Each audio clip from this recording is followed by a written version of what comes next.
नमस्कार दोस्तों, मैं हूं ब्रजेश कुमार। दोस्तों, अदालत में दरिंदे संजय राय के बयान से साफ हो गया है कि कोलकाता रेप कांड में एक से ज़्यादा लोग शामिल थे। दोस्तों, दरिंदे संजय ने गलती से एक ऐसा बयान दे दिया है जिससे साफ हो गया है कि इस कांड में वह अकेले नहीं था।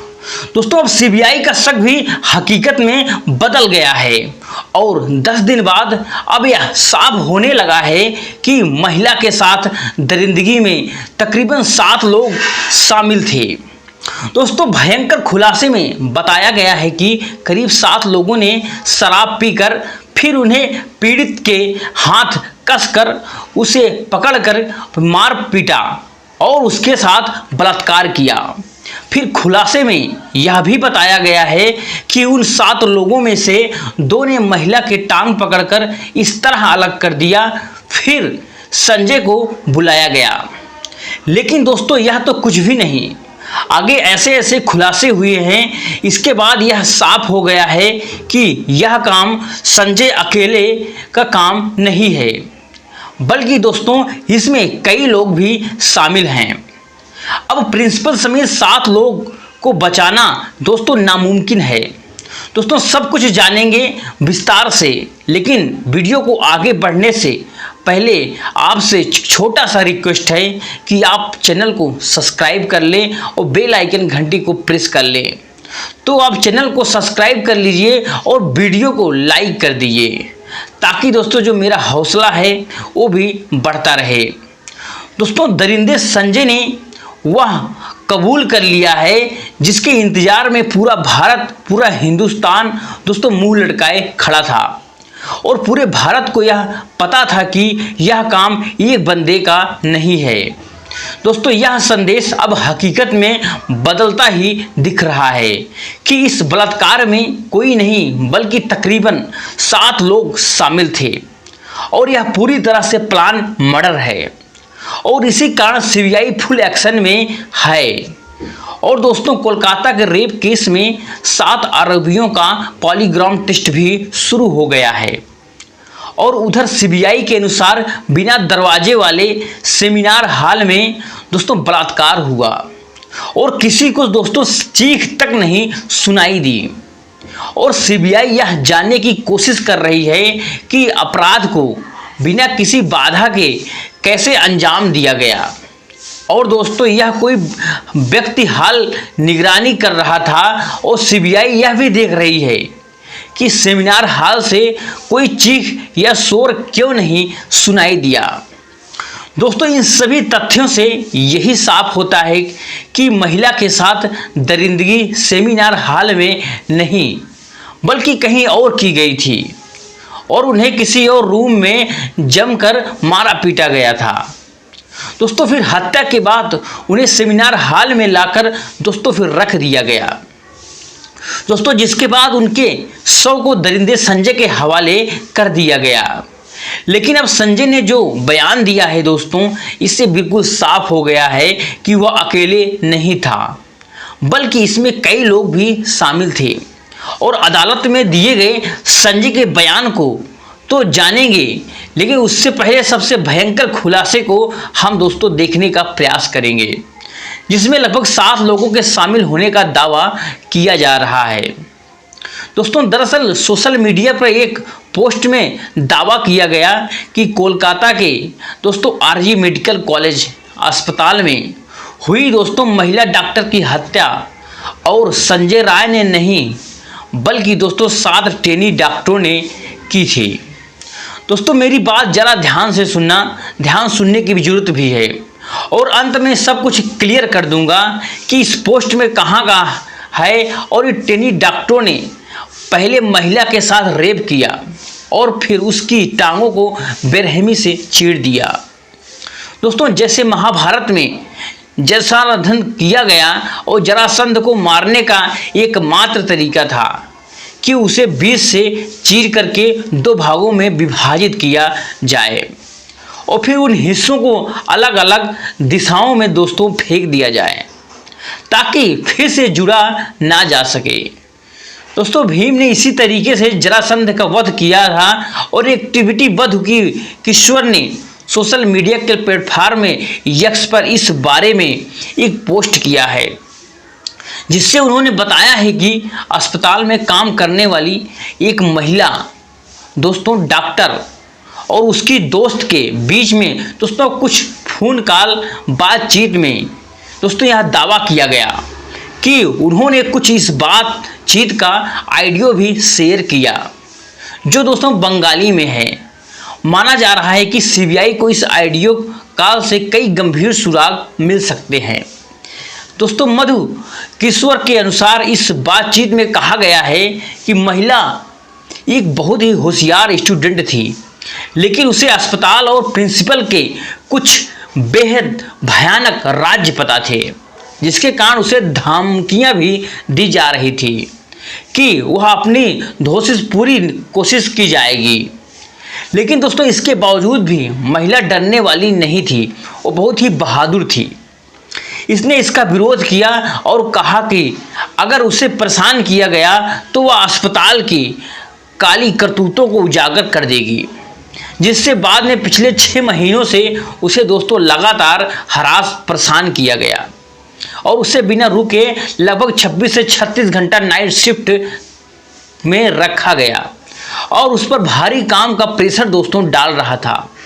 इसे चेक डिपार्टमेंट के हेड सीनियर पीजीटी और अन्य लोग भी इस बात से वाकिफ थे कि प्रिंसिपल और उनके ग्रुप नेक्सर का इस स्टूडेंट का कितना दबाव है। दोस्तों इस बात से साफ है कि प्रिंसिपल समेत पूरा अस्पताल उस महिला के खिलाफ खड़ा हो गया था दोस्तों, क्योंकि वह सच और न्याय के लिए झुकने को तैयार ही नहीं थी और इस सब के बावजूद वह लड़की अपने स्टैंड पर अडिग थी। फिर दोस्तों लगभग 9 अगस्त 2024 की रात इन सभी ने मिलकर इसके खिलाफ दोस्तों एक साजिश रची और पोस्ट में बताया गया कि रेप और मर्डर से पहले दोस्तों एक अच्छा खासा प्लान किया गया और यह अब तक का सबसे खौफनाक खुलासा है और सीबीआई के आधार पर जांच आगे बढ़ा रही है। और बातचीत में यह भी बताया गया कि पहले कई पीजीटी और सीनियर डॉक्टर सेमिनार रूप में दोस्तों आराम करते थे, लेकिन उस रात को पीड़िता को अकेले वहां सोने के लिए कहा गया और स्टूडेंट में अफवाह फैला दिया गया कि कमरा निर्माणाधीन है और वहां कर कोई नहीं जा सकता है, जिसके बाद उस सेमिनार हॉल में किसी की जाने की दोस्तों हिम्मत तक नहीं हुई। फिर दोस्तों फोन पर बात कर रही अस्पताल के डॉक्टर ने यह भी दावा किया कि घटना से पहले 4 साथी स्टूडेंट ने पीड़ित के साथ सेमिनार रूप में डिनर किया। फिर दोस्तों जिसमें एक लड़की भी शामिल थी, उसका नाम हम नहीं लेना चाहूँगा। दोस्तों यह चारों सीबीआई के रडार पर हैं और इनकी पॉलीग्राफ टेस्ट भी कराई जा रही है। लेकिन दोस्तों इसके बाद पीड़िता को सेमिनार रूम में अकेले सोने के लिए कहा गया और बातचीत में यह भी बताया गया कि करीब 7 लोगों का दोस्तों ये ग्रुप नीचे गया और शराब पी। फिर उन्होंने पीड़िता के हाथ कस पकड़े और उसे मारा पीटा और दोस्तों उसके साथ बलात्कार किया। दोस्तों इस वारदात में एक महिला इंटर्न ने भी मदद खुलासे में यह भी दावा किया है कि इनमें से 2 ने पीड़िता के पैर पकड़ करके जरा संध की और तरह अलग अलग कर दिया दोस्तों, जिससे उसकी पेल्वी की जो हड्डियां होती हैं बोर्न की, उन्होंने उसकी कॉलर बोन को दोस्तों भी तोड़ दिया और फिर उसे उल्टा लटका करके उसके ऊपर जूते से दोस्तों रौंद दिया। फिर दोस्तों उसके सिर को इतनी बुरी तरह से कुचला गया कि खोपड़ी फट गई और इस तरह से दोस्तों 9 अगस्त की देर रात को कोलकाता के आरजी मेडिकल कॉलेज में ट्रेनी डॉक्टर की दोस्तों रेप करके के बाद हत्या कर दी गई। देखिए अगर यह सही बात है तो फिर सीबीआई को इन 7 लोगों के खिलाफ सबूत जरूर मिलेगी। दोस्तों मैं बता दूं कि संजय के साथ इन 7 को भी कई सजा मिलनी चाहिए।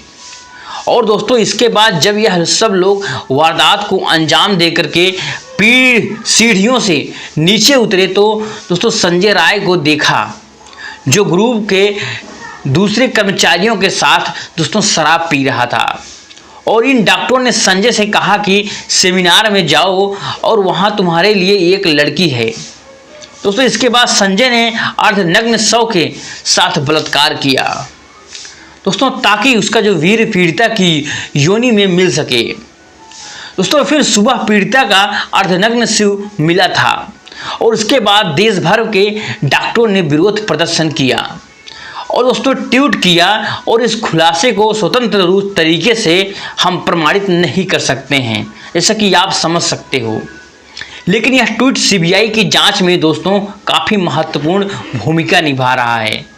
दोस्तों माना जा रहा है कि सीबीआई ने भी 7 लोगों को रडार पर ले लिया है और कोलकाता के रेप केस मर्डर में दोस्तों 7 आरोपियों को पॉलीग्राफ टेस्ट का शुरुआत हो गया है। दोस्तों मुख्य आरोपी संजय राय का टेस्ट जेल में ही हो रहा है। और दोस्तों इसके अलावा सीबीआई ने आरजी मेडिकल कॉलेज के पूर्व प्रिंसिपल डॉ संदीप घोष को 4 डॉक्टर जो वारदात की रात पीड़िता के साथ थे और एक वॉलंटियर्स पास कर रही है। दोस्तों इन सभी का पॉलीग्राफ टेस्ट सीबीआई के कोलकाता ऑफिस में हो रहा है। दोस्तों 8 अगस्त की रात इन डॉक्टरों में से कुछ ने पीड़िता के साथ डिनर किया था और फिलहाल सीबीआई इन सभी से गहराई से दोस्तों पूछताछ कर रही है।